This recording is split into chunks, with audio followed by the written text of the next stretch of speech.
Hey there, welcome back to Mac TV. It is so great to be with you here this week. And if you're new around here, well, my name is Mac and I'm a leadership and team building coach, but I work specifically with first time team managers. So today I wanted to talk to you guys about something that plagues a lot of people, which is time management, right? Time management forever has been one of those things that just a lot of people find really, really difficult. And I know as managers, that you guys are finding it difficult too, because you reach out and you say, "Hey, Mac, I'm having a really hard time managing my workload." And I know, having been there, it's really hard, right? The responsibility is large. There's a lot to do. And so it can feel very taxing trying to manage your day, right? I totally get it. But here's the thing, as a manager, it's really important that you get that worked out and you figure out a way to manage your time effectively because you're the multiplier.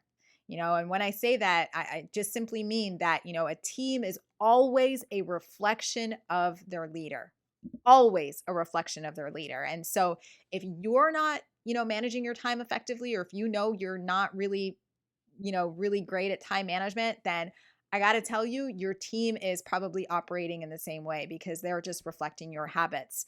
So that's why today I wanted to talk about just a few strategies or just a few tips that will help you improve in your time management if you feel like you're lacking in this area. Okay, so let's get started. Okay, so first things first, before I get into the tweaks that you got to make in order to better, manage your time, I want to address a shift in thinking that you have to make, because oftentimes this is the root cause for the problem that you are experiencing, especially as a new manager.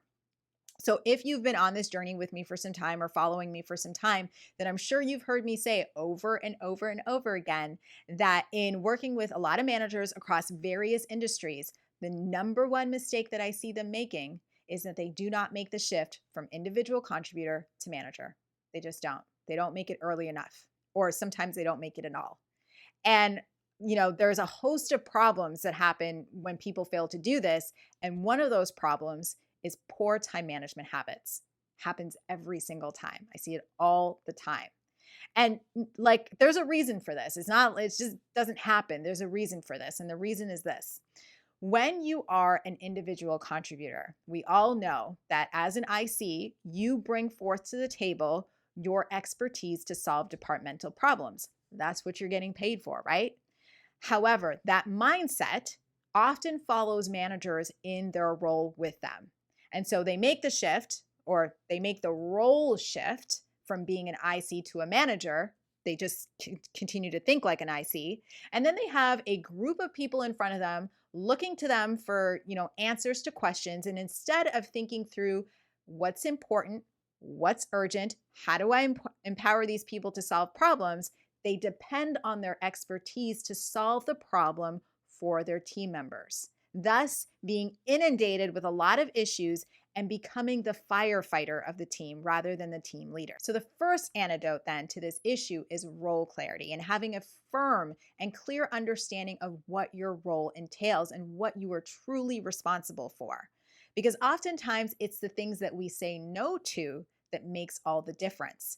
But if you don't have role clarity, you don't understand what your true responsibility is or what the departmental objectives are, then you will always get sucked into the wrong priorities.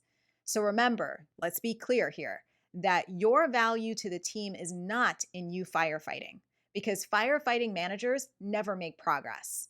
I mean, think about it. If you're busy firefighting, then who's doing the things that needs to get done so that those fires don't continue to appear? Nobody, right? That's why I'm saying your true value lies in you first understanding your true responsibility and being able to say no to the things that make no sense and being able to prioritize the things that get you where you need to be. So that's the first step when it comes to really learning how to manage your time effectively, is knowing what you should be responsible for and what your true value is to this new team of yours. So now that we've gotten the shift in thinking out of the way, I want us to move on to a couple of practical things that you can do so that you are not overtaken by your day, because that is not a fun place to be. So number one, empower, train, and develop your team. Fires popping up all over the place is usually because a team is not following process, they're not trained properly, they're not equipped, and they don't feel empowered to solve issues on the ground. That's just the truth of the matter. So instead of you spending your time firefighting and, putting out fires all day long. What you need to do is spend your time looking for areas where you can develop and train your team so these things don't continue to happen. And in terms of empowerment, and I did discuss this just a tad on my last week's video, I believe, but in terms of empowerment, then I want you to increase your question to statement ratio. And what I mean by that is instead of telling people what to do, why don't you ask them what you think that they should do instead of like solving it for them is essentially what I'm saying. So when someone comes to you with a problem, instead of just giving them the answer, ask them what they think they should do. Ask them to come up with a couple of solutions. That way you're not getting sucked in to doing things for people and you're having them solve problems, which is again what they are getting paid to do. So that's the number one thing that you need to do is to empower, train, and develop your team members. The second tip is to pay attention to patterns and isolate problems immediately. So often managers are so steeped in the day-to-day that they don't even realize that they are dealing with the same issue that's bubbling forth as different symptoms. So what I mean by that is maybe on a 4-week period, right? They're dealing with one problem a week, right? That keeps bubbling forth, that at the root is one core problem that keeps popping up because they actually didn't get to the root cause of whatever is the symptom. So what I would like to encourage you to do to save your time is rather than, always deal with the surface level issues, dig deep, ask the right questions to figure out, like, is this a symptom or is this a problem? If it is a problem that's being presented to you, then of course, handle it, right? Like, get the right process involved, get the right procedure, do whatever you need to do to solve that issue. But if it's not that, and if it is a symptom, take the time to really dig deep, ask the right questions, and get to the root cause so that you're not wasting your time or your team's time dealing with the same thing over and over again. Because I promise you, if you don't get to the root cause, it's just going to pop up again in a week, 2 weeks, or whatever, and you're going to have to deal with it again, which is a waste of time. Tip number 3 is to commit to blocking out time just for focus.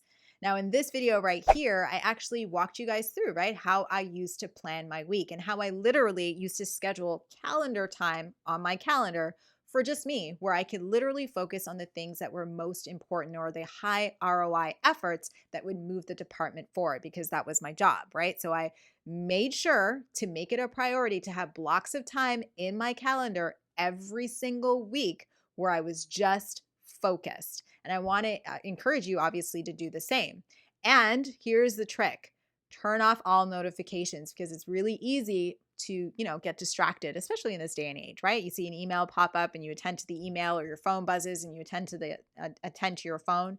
But when you actually block out that time, you got to make sure all distractions are turned off. That way you can really, really focus, because it's in the focus that you can make traction. So you want to make sure that you're scheduling that time with yourself, consistently, and that you are sticking to it. Tip number 5 is to schedule just mini town hall sessions. So we all know that town hall sessions, when done right on the organizational level, can be really effective, right? Because it's a way for people to ask questions. It's a way for information sharing, as well as just to be in the know of what strategies the organization is actively working on. So they're really, really good.